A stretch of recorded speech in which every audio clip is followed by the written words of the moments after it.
एक और शिवरात्रि का पर्व बीत गया। शिवरात्रि के पर्व पर कई दिनों पहले से वही दृश्य, उतनी भीड़, कांवड़ लाने ले जाने वालों की, वही श्रद्धा, वही विश्वास और भीड़ में कोई कमी नहीं। अलग अलग शहरों में इस भीड़ को नियंत्रित करने के लिए वही शांति व्यवस्था के उपाय, उतनी सावधानियां और रास्ते में, कांवड़ियों के रास्ते में पड़ने वाली जगहों में वही सारी व्यवस्थाएं, वही कहीं पर भोजन, भजन, तो कहीं छुप छुप करके नशा करते लोग। अब तो नशे का प्रचलन इतना बढ़ा है कि कई चिलम खींचते हुए सड़कों पर मिल जाते हैं।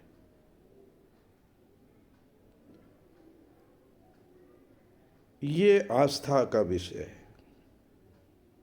मानते हैं आस्था है, लेकिन आस्था में प्रश्न तो खड़ा करना पड़ेगा कि ये कितनी उपयोगी आस्था है।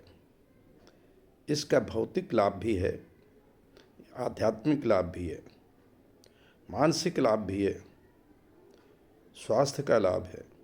क्या है? अगर लाभ है तो भी देखना होगा कि वास्तव में क्या लाभ है। जो कांवड़ लेने वाले लोग हैं, उनमें पीढ़ी दर पीढ़ी से ऐसे लोग भी परिवार मिल जाते हैं जो कांवड़ लेने का काम करते थे। गांव के गांव में झुंड के झुंड कांवड़ लेकर के जल चढ़ाते हैं। क्या उनकी गरीबी में, आर्थिक बदहाली में कोई अंतर आया है या अंतर आता है? धर्म को विज्ञान में दृष्टि से भी देखने की आवश्यकता होती है। पुरुषार्थ एक भारतीय दर्शन में बहुत महत्वपूर्ण शब्द आया है, जिसमें धर्म, अर्थ, काम, मोक्ष। पुरुषार्थ में अर्थ का बहुत बड़ा महत्व है। काम, जिसको सुख सुविधा कहते हैं, वो भी है। केवल धर्म नहीं है। तो जब केवल धर्म नहीं है तो अधिकांश समय धार्मिक कर्मकांडों में बिताने वाले लोग तो पुरुषार्थ से भी दूर हटते हैं। अब चर्चा कर रहे थे कि कांवड़ियों की संख्या बदस्तूर जारी है। अभी एक आध साल पहले ही कोरोना ने भयानक उत्पात भारत में ही नहीं, पूरे विश्व में मचा रखा था। उसमें भारत में तमाम तरह के टोने टुटके और तरह तरह के कर्मकांडी उपाय किए गए, लेकिन क्या कोई भी बीमारी, कोरोना ने भी दिखाया है कि बीमारी बीमारी होती है, उसका इलाज वैज्ञानिक दृष्टि से ही होता है और वैज्ञानिक तरीकों से ही होता है। उसमें आयुर्वेद भी है, प्राकृतिक चिकित्सा भी है, एलोपैथ, होम्योपैथ, कुछ भी हो सकता है। मगर धार्मिक कर्मकांड से उसका इलाज नहीं हो सकता है, किसी भी धर्म में संभव नहीं। अब कांवड़ लेने वालों से एक अनुरोध है कि अगर वे इसको धार्मिक मानते हैं, आस्था का विषय मानते हैं, तो भारतीय समाज में जो उन्नत वर्ग हैं उनसे सीखना चाहिए इनको, क्योंकि वो धर्म के क्षेत्र में ब्राह्मण, क्षत्रिय, वैश्य वे तो पहले से आगे हैं, धार्मिक समझ भी उनमें है। और अगर ऐसा मानते हैं कि वो आर्थिक रूप से भी आगे हैं, धार्मिक रूप से भी आगे हैं, तो उनसे सीखने की ज़रूरत है, उनसे प्रेरणा लेने की ज़रूरत है।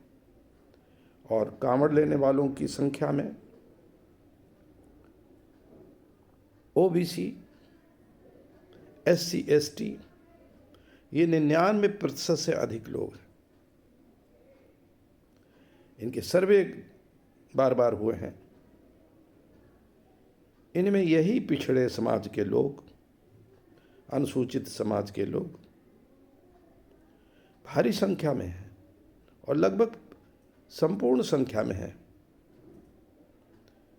तो इनको सीखना चाहिए कि अगर ये उनका धार्मिक कार्य बहुत ही लाभकारी है, उनके लिए उपयोगी है, तो जो पहले से अगड़े समाज हैं वे इसको क्यों न करें। वे तो जरूर करते, मगर वे नहीं करते। तब आप क्यों करें? आपको क्या उनसे सीख नहीं लेनी चाहिए?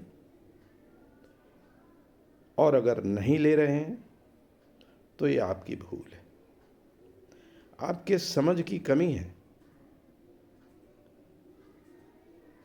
आप सही राह पर नहीं चल रहे हैं। जो राह पर चलकर अगड़े समाज आर्थिक संसाधनों को पकड़ने के लिए अपना समय देते हैं, स्वास्थ्य, शिक्षा के लिए समय देते हैं, तो क्या कारण है कि कांवड़ लेने वालों की संख्या उन अगड़े समाजों से बिल्कुल नहीं है? एक आध एक्सेप्शंस को छोड़ करके वे इन कार्यों को नहीं करते,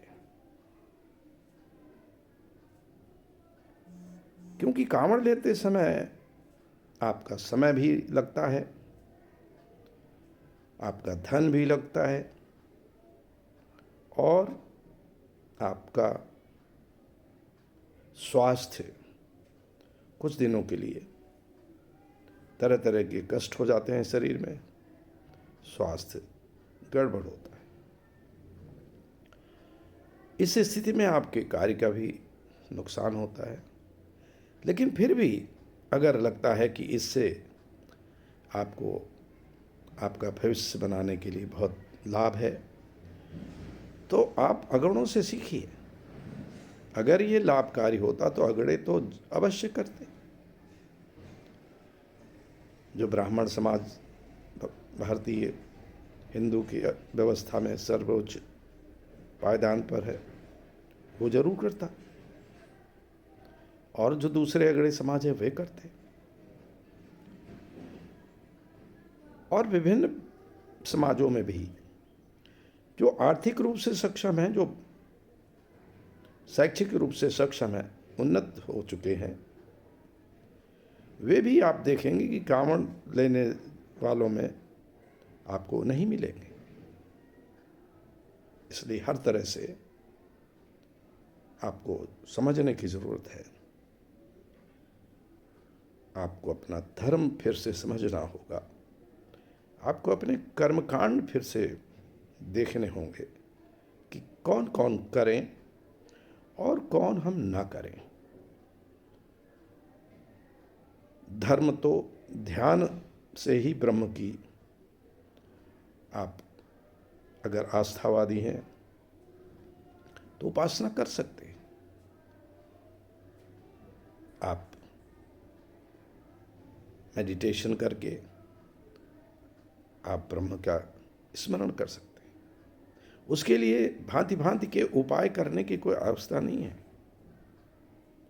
इधर उधर भटकने की कोई आवश्यकता नहीं। वेद तो कहते हैं कि साकार उपासना की आवश्यकता नहीं, मूर्ति पूजा को वेद मानता ही नहीं। तो हिंदू को तो जानना ही होगा कि वेद सम्मत उसको चलना है कि नहीं चलना है। तो वेद विरोधी तो नहीं होना है ना उसको। फिर शिक्षा से भी दूर होते हैं, क्योंकि ये जो हम बताते हैं आपको तो तब समझ में आएगा जब आपने थोड़ा सा शिक्षा ग्रहण की हो।